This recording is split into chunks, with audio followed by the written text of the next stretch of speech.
This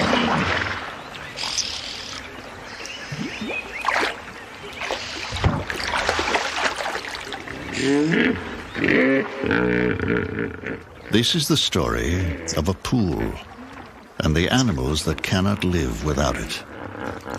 It's a place where hippos and crocodiles survive in mysterious harmony. A crowded pool where predator and prey are drawn together and where strange things happen that have rarely been seen before.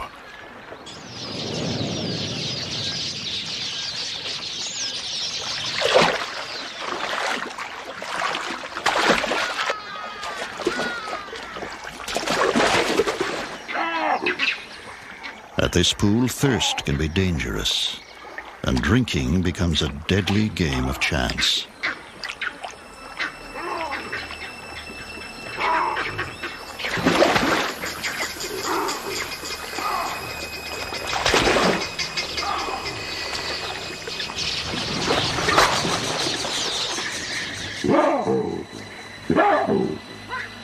When the pool shrinks in an unrelenting drought, there is a desperate fight for life.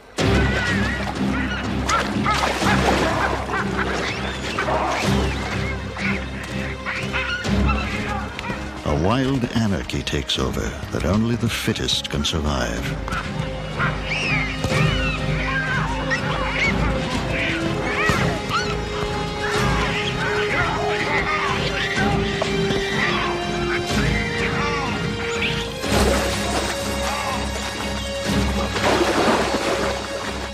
Here, in strange communion, hippos attend the last feast of the crocodiles.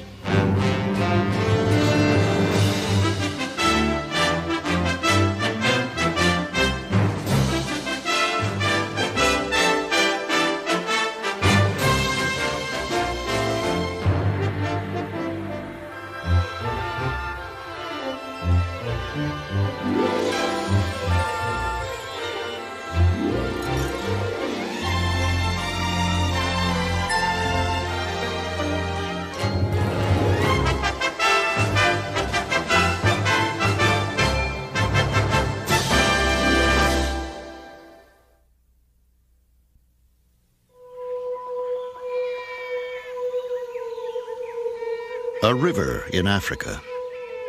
It's known as the Luvuvu, or Hippo River. And where land and river meet, there exists a rich concentration of animals.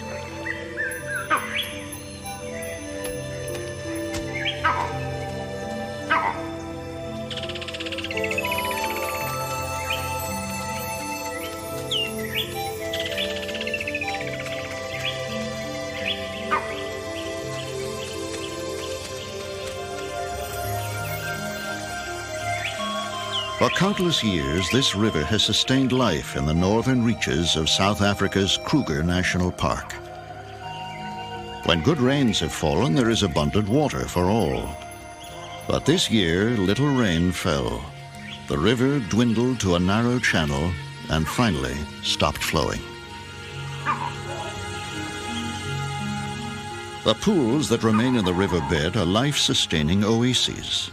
And this, which is one of the largest and deepest and has never been known to go dry, is a favorite refuge for hippos and crocodiles. For those who have to drink here each day, the challenge is to drink and survive.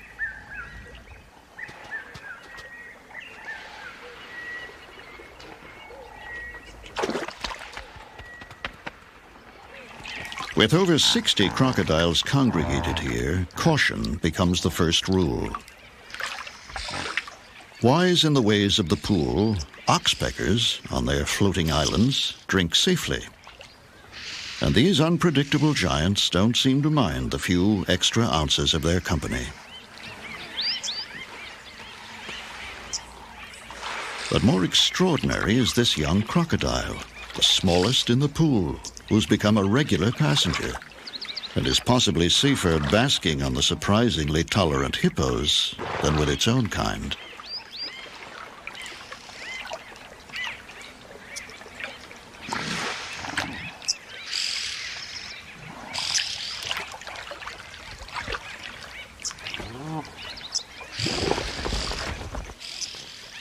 Wily baboons have another strategy. They dig pits at the pool's edge and drink the seepage water rather than risk a croc attack. In contrast, this female impala is so stressed by thirst she's beyond caution.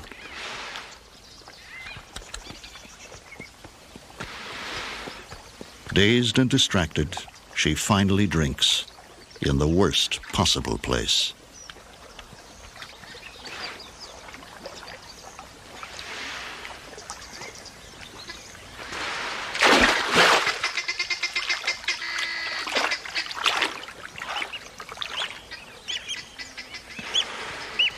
Crocs aren't the only problem here. These impala have run afoul of a white-crowned plover, whose eggs are in a depression in the sand. These birds only nest near water, and so when the river dries, the fringe of the pool becomes prime real estate. But it's also a busy and dangerous thoroughfare. Crocs come here regularly to bask. Crocodiles lumbering up the bank are a major hazard for the fragile eggs. But unlike the timid impala, the crocs ignore the bird's warning cries. Lucky this time, and she settles down again to brood.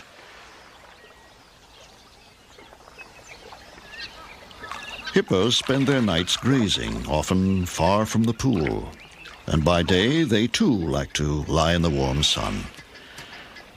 A large, wet snout, applied with surprising gentleness, seems all that's needed to clear some space on the crowded beach.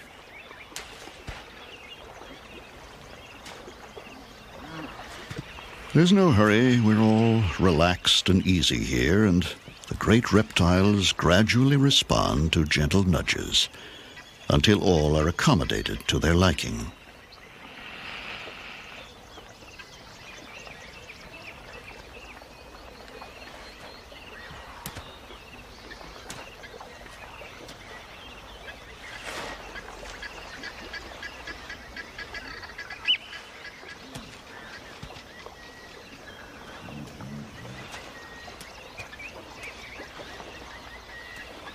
Another close call for the plovers as the crocodile returns to the pool. But it's all just part of the price for a good waterfront site.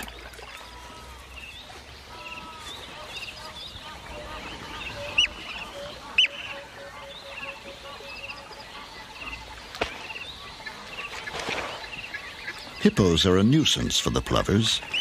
They don't leave much space between them.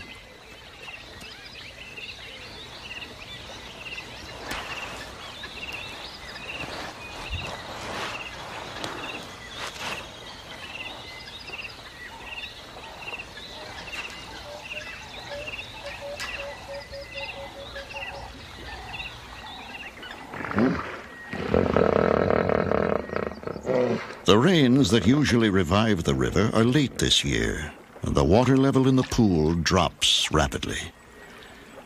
Fishing birds move in and find good pickings among the fish trapped in the shallows.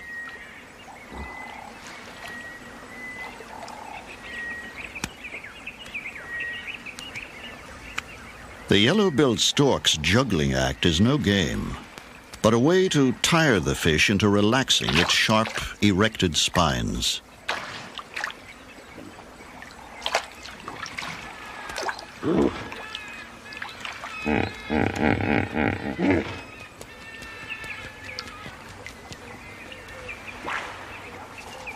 Crocs eat fish, too. They're also cunning thieves who deliberately harass the birds into dropping their fish.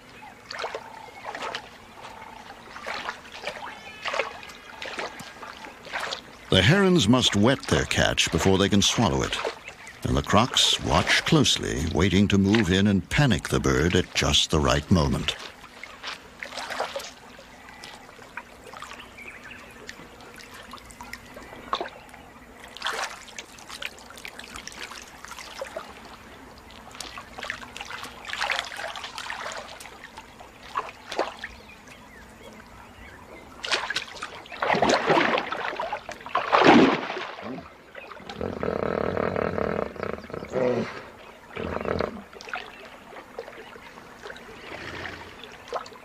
Sometimes these water birds appear to live a charmed life and to be mysteriously immune from attack by crocodiles. But bird and reptile understand each other well, and the crocs seem to know these birds are just too alert to be easily caught.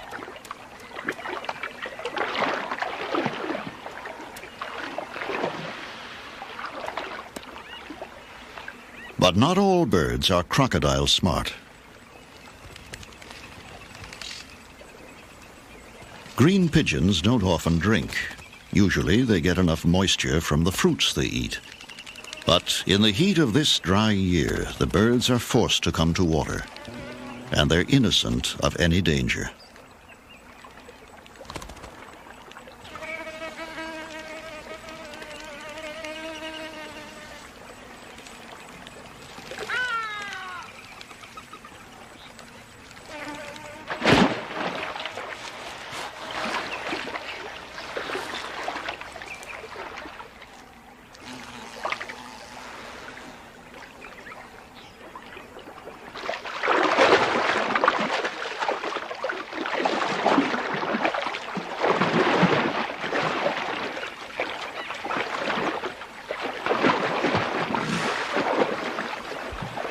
The sight of crocodiles spinning in a feeding frenzy is enough to frighten most animals away.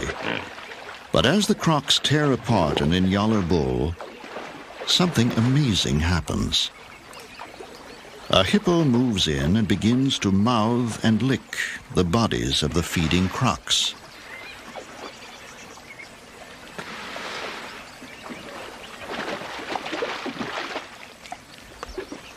Hippos are strictly vegetarian. She hasn't come for a share of the spoils. Why she intrudes in this way is a mystery.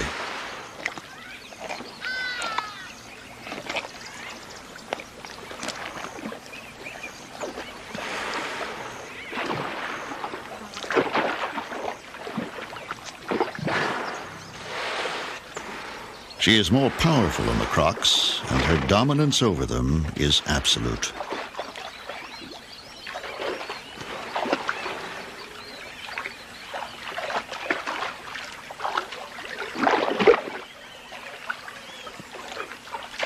She prods and licks the face of the biggest croc in the pool, even as it struggles to swallow the skull of the antelope.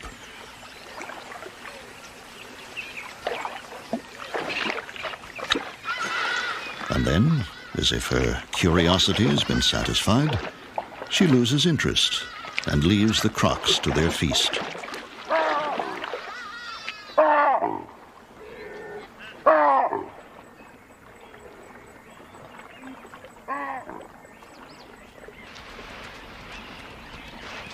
Elephants don't have to worry about crocodiles when they drink, but they still prefer the cleaner water in the pits and vigorously dig them out.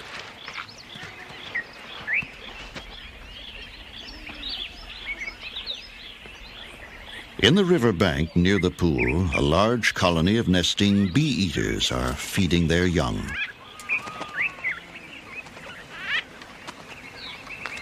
They must forage continually in the hot sun to satisfy their needs.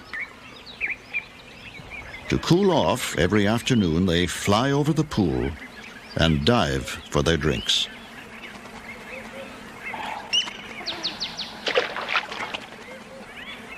For some of the crocs, this is the signal to take up positions.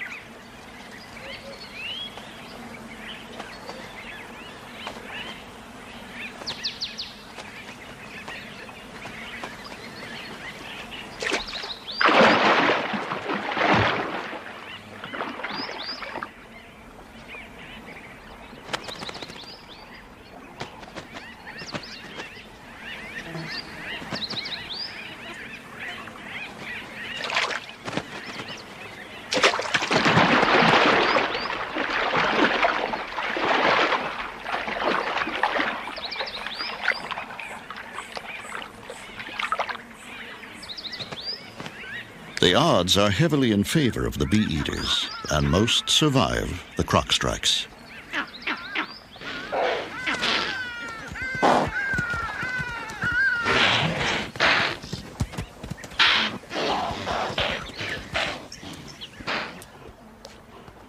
A thirsty lioness comes to water.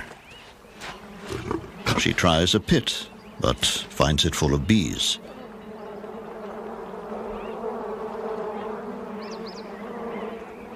She decides to risk the pool.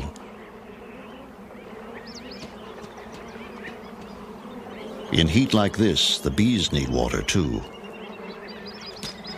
Lions can go without water for a long time, but this one is a nursing mother.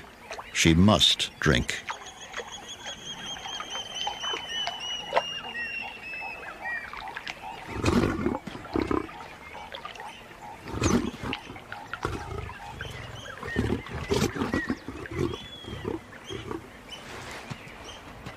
Maybe the bee pit isn't so bad after all.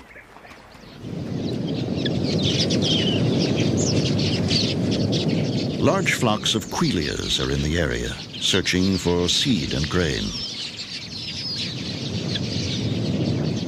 As they stop by the pool to drink, their busy fluttering at the water's edge inspires the crocodiles with a keen and almost sporting enthusiasm.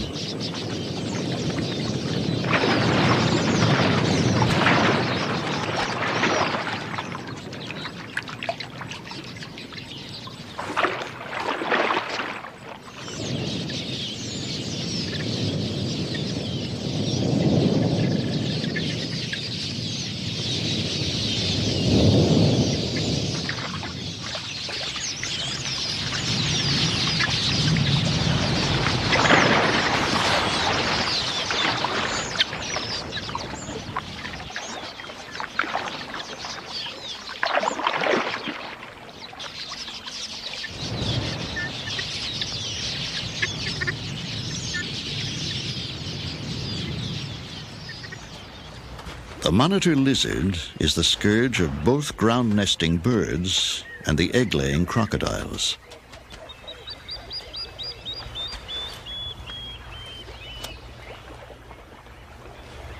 It's a voracious predator, particularly partial to eggs. And the feisty plover immediately declares war.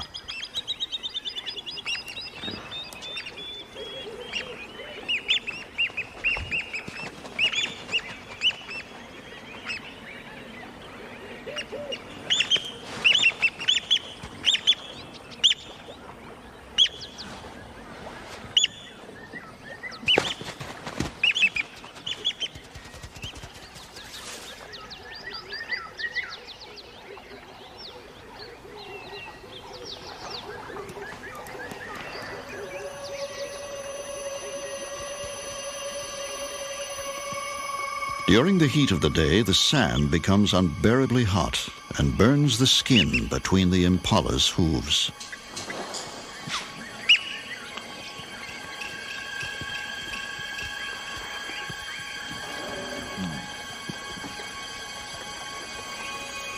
For the plovers on their nest, this is when easy access to water pays off.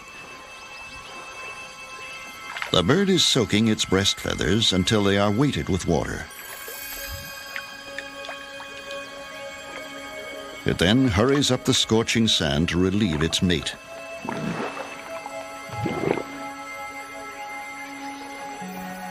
The plovers are brooding on sand that feels hot enough to fry an egg, and by midday they are changing guard at the nest every 10 minutes.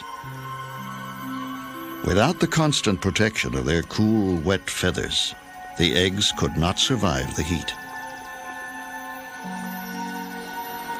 The sand is so hot, it's a wonder she doesn't fly down.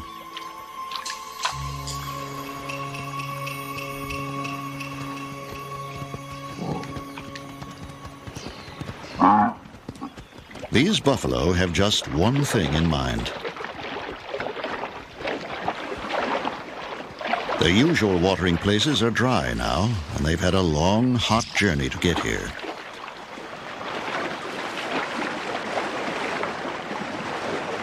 One of the calves strikes out on its own and is soon in dangerous company. But these aren't the biggest crocs in the pool, and the lucky calf quickly returns to the herd.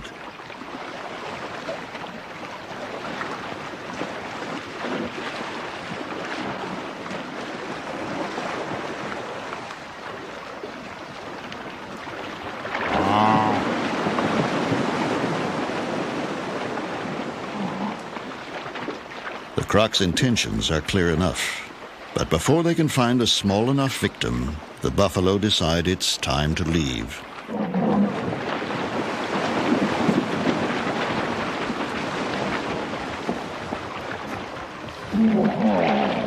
An irritated hippo helps them on their way.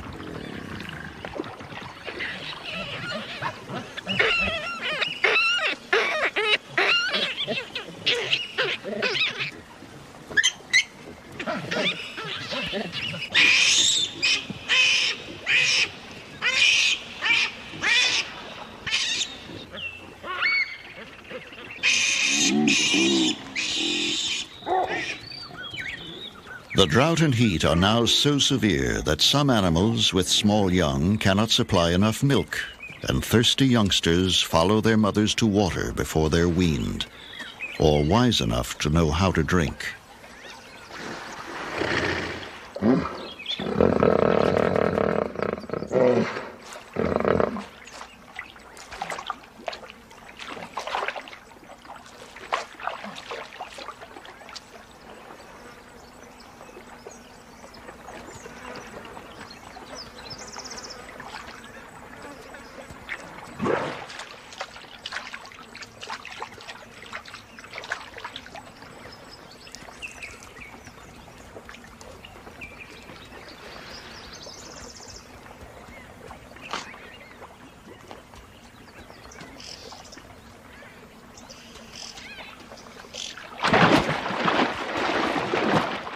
In an instant, both Croc and Fawn vanish into the pool,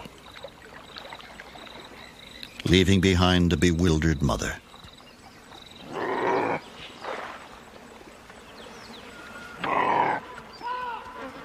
Somewhere under the surface of the pool, the crocodile lies low with its prey, waiting for an opportune moment to eat without having to share.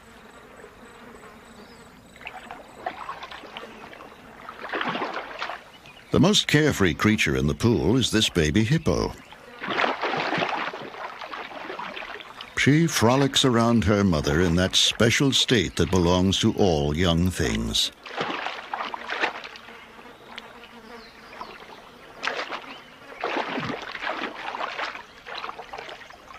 She is oblivious to the dangers in her world.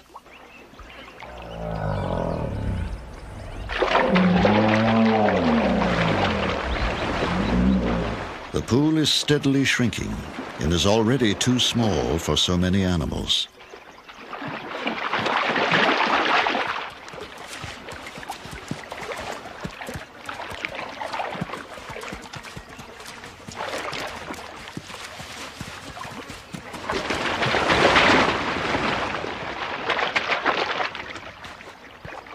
But the hippos can't settle fights caused by overcrowding. There is no place else to go. As usual now, the hippos subside in an uneasy truce.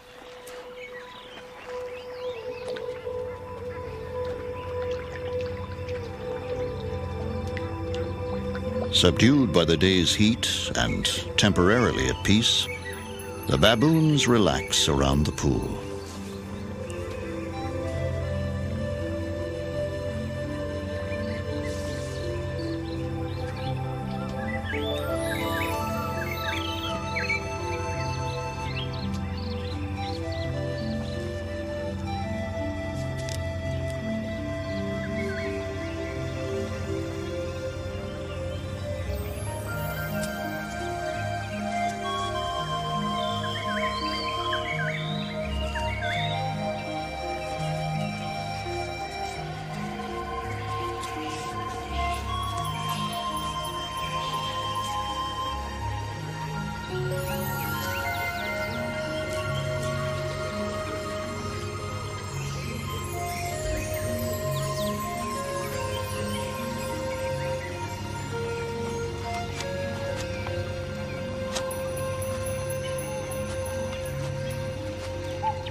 His peace is shattered by a familiar cry of outrage.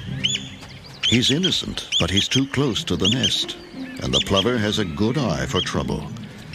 and young male baboons are especially targeted.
A sudden spat between rival crocs sends a ripple of panic through the pool.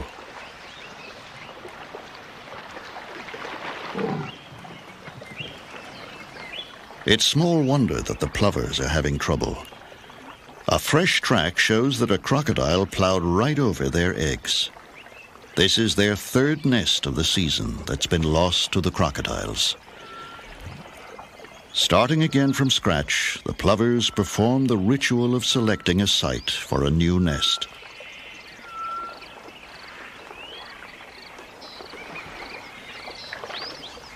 The baby hippo is exploring her world. The restraint of the crocodile seems out of character. But with 2 tons of devoted mother nearby, she's free to treat crocodiles with the same bold familiarity as the adult hippos do.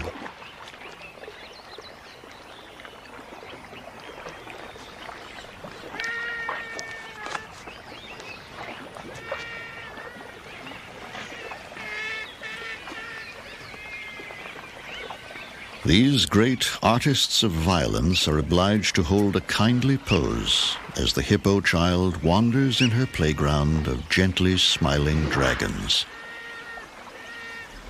and slobbers on their tails.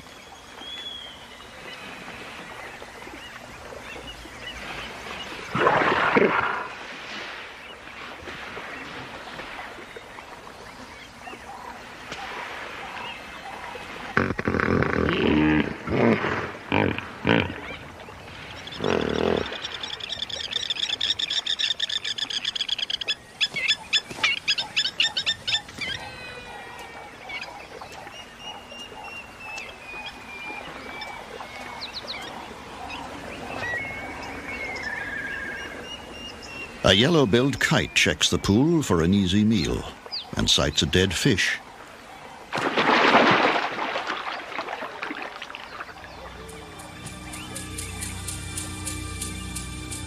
The surrounding land is parched and bare, and each night the hippos must trek for miles to find grazing. Other animals wander in the riverbed in search of the few remaining pools.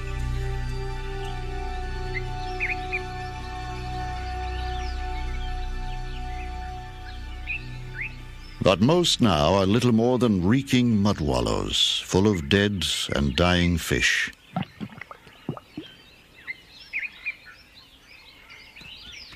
Even so, the impala would drink here, but the pool is dominated by a single croc, the last of a group of more than 40 that were here a month ago. The monkeys won't risk it and drink instead in deep footprints. The fawn's attempt to drink is a small disaster. Now it's covered with stinking mud.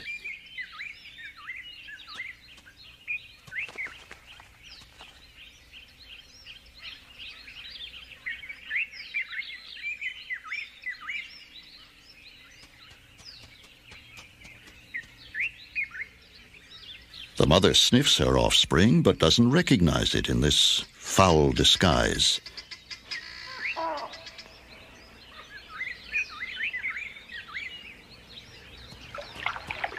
The crocodile that has held back the drinkers suddenly leaves. Perhaps there is no future for it in this tiny pool.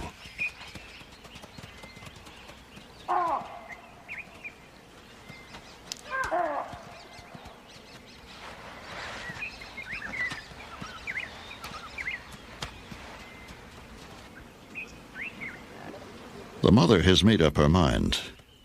This is not the sweet-smelling youngster she came with. But the fawn knows better.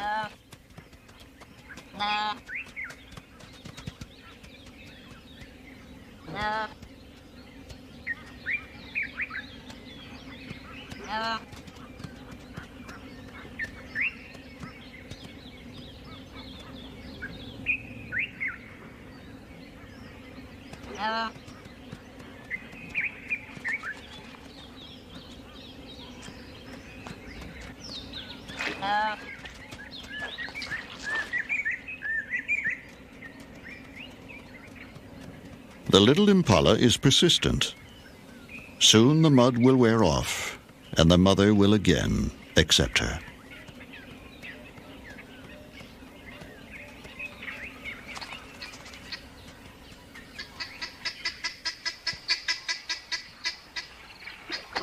The crocodile reappears, covered in fresh red earth.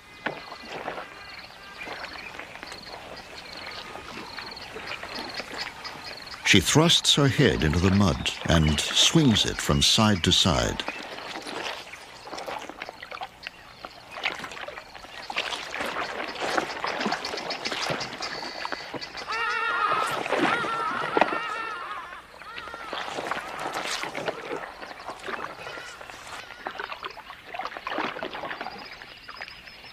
At first, her peculiar behavior is a puzzle, and then her secret is revealed as her muddy jaws open gently to release the newly hatched babies she has carried down from her nest on the riverbank. This is the reason she has remained in the pool so long. She would never desert her young. She is their only protection.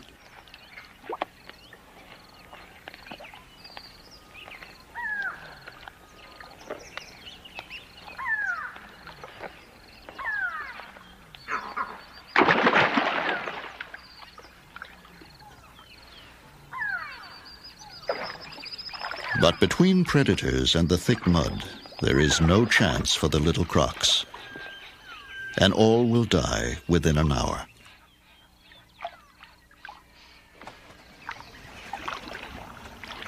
Back in the big pool, crocodiles writhe and heave over another carcass. And once again, hippos are amidst the frenzy. There's nothing for them to eat, yet something attracts them here.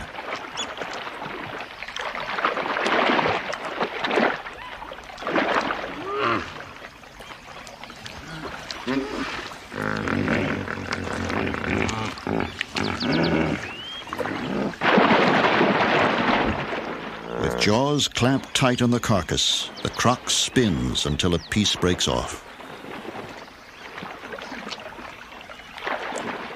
The hippos seem content to gently interrupt the spinning crocs from time to time.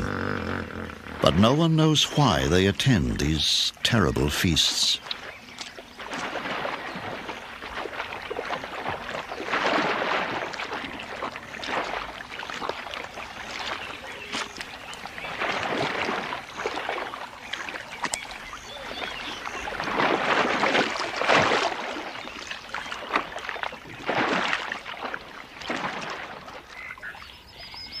For 9 months, little rain has fallen, and the animals risk death for water.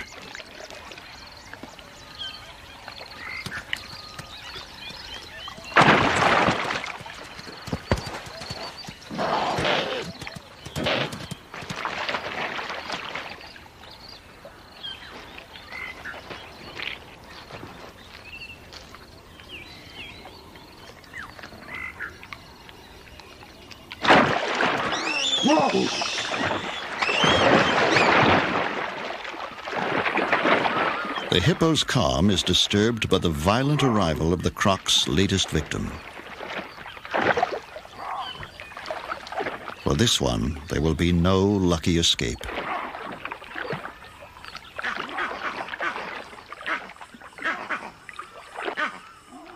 The baby hippo is already wedged deep among crocs, close to the impala carcass and the biggest crocs in the pool. The mother then does a strange thing. Rousing herself to investigate the scene, she pushes her baby almost onto the impala and then retreats, leaving her calf between these jaws and the meal. The mother's presence is enough to ensure her safety, though baby seems less certain. But the mother knows they wouldn't dare, and she drifts back into the secure slumbers of the strong.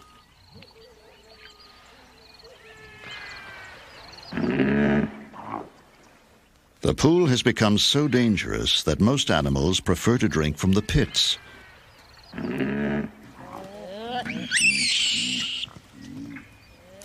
But a fierce comedy of survival results when so many are desperate for water.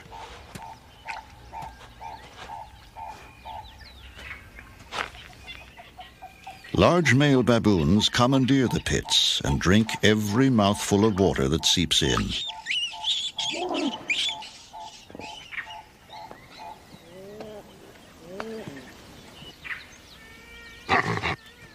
They can scare off most animals, but sharp horns have the advantage, and the baboon reluctantly gives way.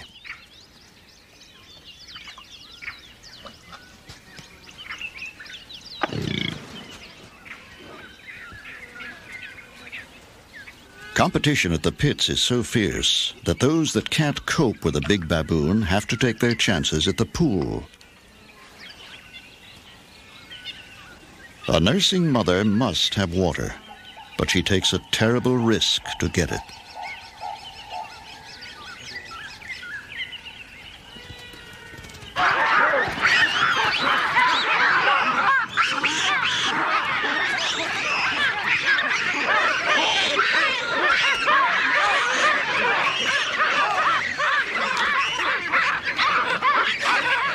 The mother has torn herself free. But the baboons can see that another croc has her baby.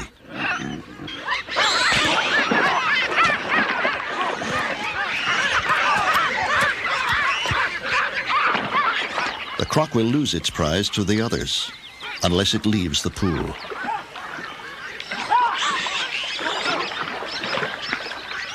But when it does, a big baboon is waiting.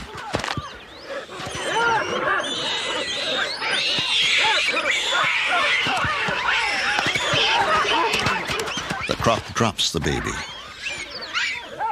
but the brave rescue is too late.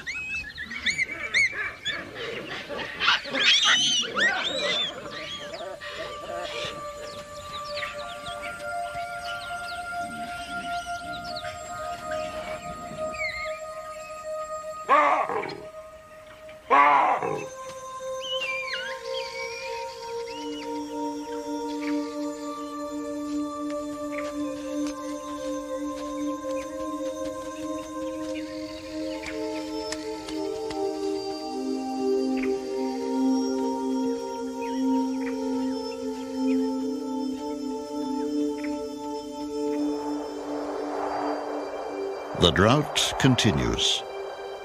It has become the worst in living memory.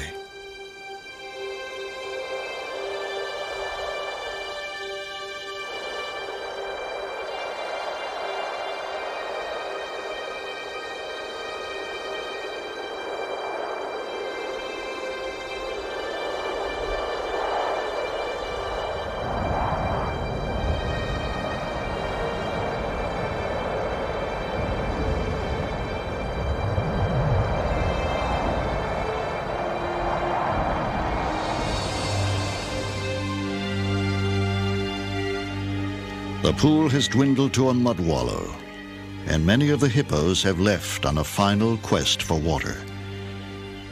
But for an increasing crowd of animals, their only chance of salvation lies here.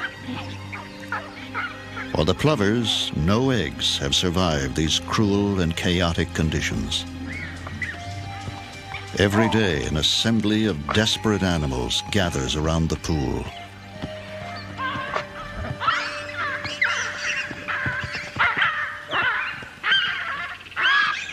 These baboons, who are seldom peaceable, reach new levels of aggression among themselves. Even mothers with small babies do not escape the brutal bullying.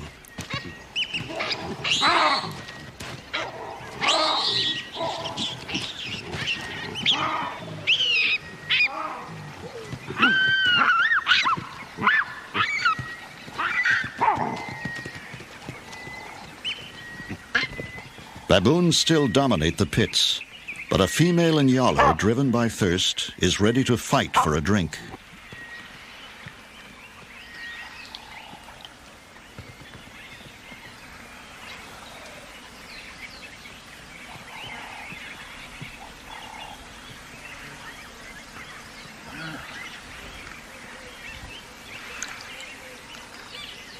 Each day now, a few baboons appear with blood on their hands. Their victims are impala fawns. Some are orphans of the drought, others only temporarily lost and alone. Trusting and totally defenseless, they are easy prey for a strong male baboon.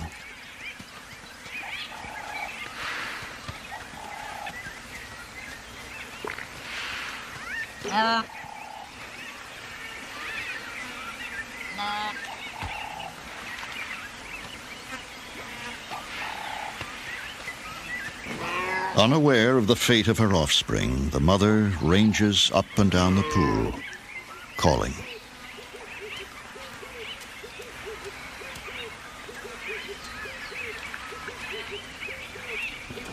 A hungry warthog roots around for choice pieces of rotting catfish, while a kudu, heedless of the crocs, drinks the mud.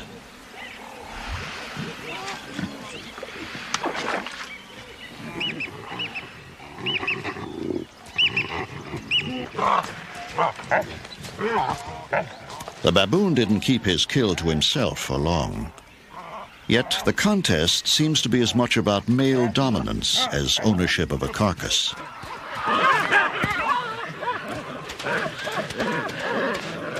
Meanwhile, the warthog sees a good opportunity. She's a little slow and no match for an agile baboon.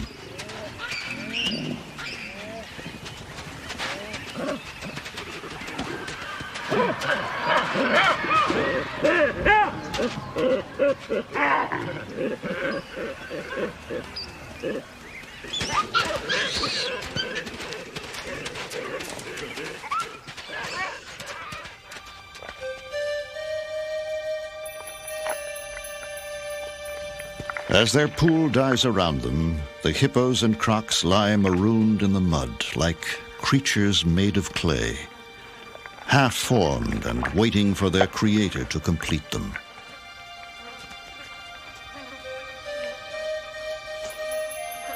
A baboon risks all on a thin crust of mud as she searches for puddles on the surface, while all around her lie more than 100 crocodiles, indistinguishable from the mud.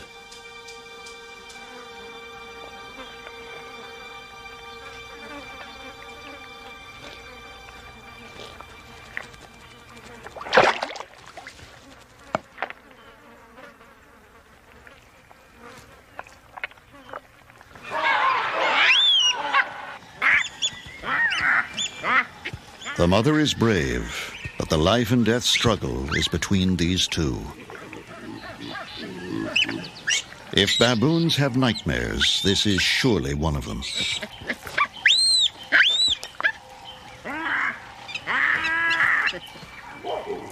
Torn between terror and wanting to help, the mother is unable to rally any support.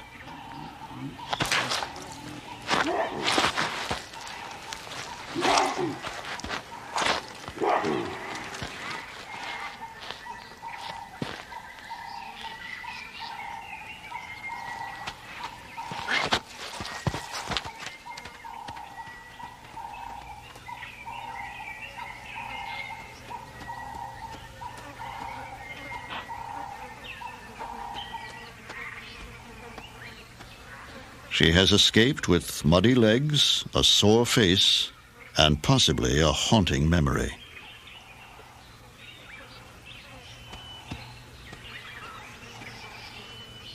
Right now, she needs some hands-on grooming, but there is none to be had. Just a curious stare.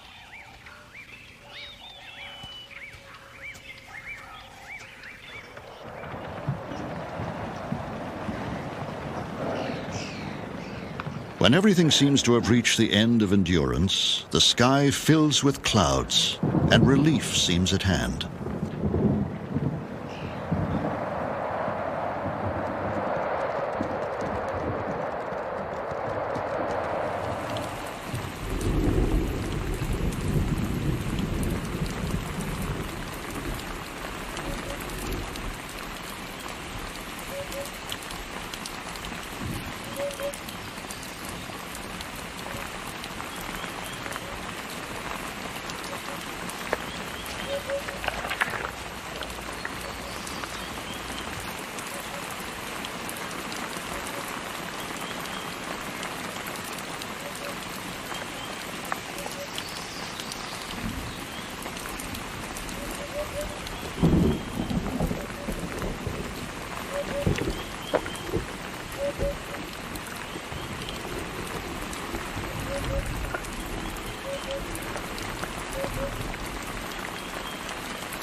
The spell of the drought is broken.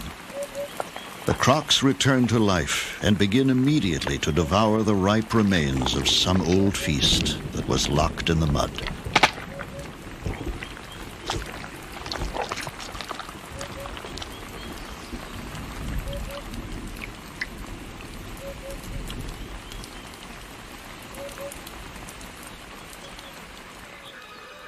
But the rain was just a fleeting reminder of better times. It does not break the drought. The withering heat returns and draws all remaining moisture from the pool. The last hippo has moved on and will probably die in a hopeless search for water. Only one old crocodile is left. He was the largest, the dominant croc. He shows no signs of leaving. He remains in his empty pool like a stranded nightmare.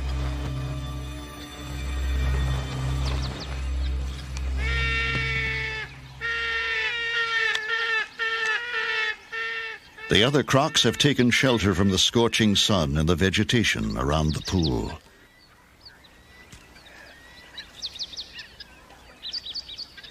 They lie motionless in the shade, surviving on their last reserves.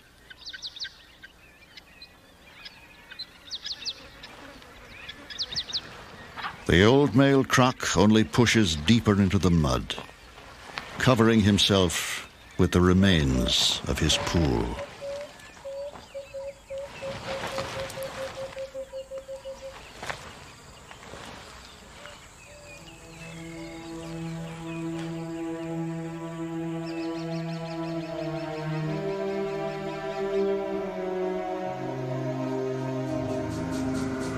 Six weeks later, in the center of the pool, at the place where the water was deepest, lies the skeleton of the big male croc, dominant to the end. Close by are the bodies of more than 30 baboons who succumbed when temperatures reached nearly 120 degrees. And in the surrounding bush, where they had sheltered from the sun, are the desiccated remains of the crocodiles.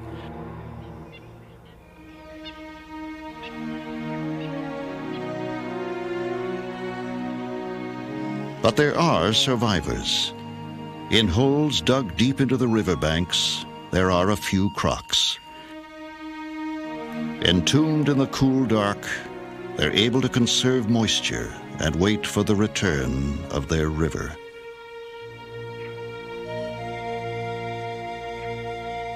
For someday, beyond the distant hills, where the weather is made, it will rain again. and the end of the drought will come trickling down the riverbed.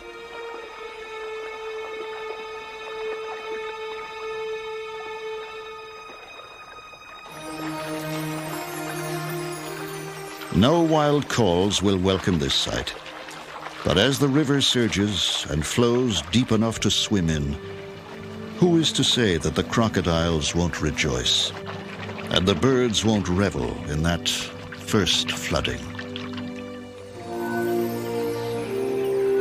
In nature, there are few happy endings.